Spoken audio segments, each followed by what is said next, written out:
ઉપરવાસમાં ભારે વરસાદના કારણે ઔરંગા નદીમાં ઘોડાપૂર આવતા વલસાડ ખેરગામ રોડ બંધ કરાવાયો। વલસાડ જિલ્લા સહિત ઉપરવાસમાં પડી રહેલા ભારે વરસાદના કારણે વલસાડ શહેરને અડીને આવેલી ઔરંગા નદી ગાંડીતુર બનતા તંત્ર દોડતું થયું હતું।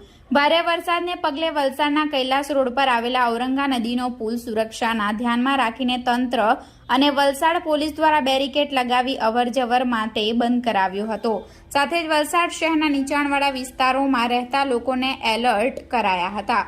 મળસ્કેથી વલસાડ જિલ્લાના ધરમપુર કપરાડામાં મુશળધાર વરસાદ વરસી રહ્યો છે અને હજુ પણ વરસાદ ચાલુ જ છે, જેના કારણે વલસાડ જિલ્લાની તાન અને માન નદીમાં ખૂબ જ મોટા પ્રમાણમાં પાણી આવતા ઔરંગા નદી બે કાંઠે વહી રહી છે। દરમિયાન વલસાડ શહેરના કૈલાસ રોડને અડીને આવેલી ઔરંગા નદીના ઘોડાપૂર આવતા તંત્ર સાબદું બની ગયું હતું।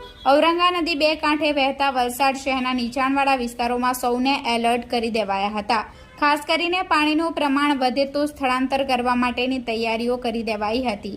વલસાડ શહેરના વલસાડ ખેરગામ રોડ ઉપર આવેલા કૈલાસ રોડ ઔરંગા નદીના બ્રિજ પર પાણી ચડવાની તૈયારી થઈ જતા પોલીસ દ્વારા સલામતીના ભાગરૂપે બંને બાજુ બંદોબસ્ત ગોઠવી દઈ રોડ બંધ કરાવ્યો હતો। સાથે જ ઔરંગા નદીમાં ઘોડાપૂર આવતા અનેક લોકો કૈલાસ રોડ બ્રિજ પર પાણી જોવા માટે પહોંચી ગયા હતા।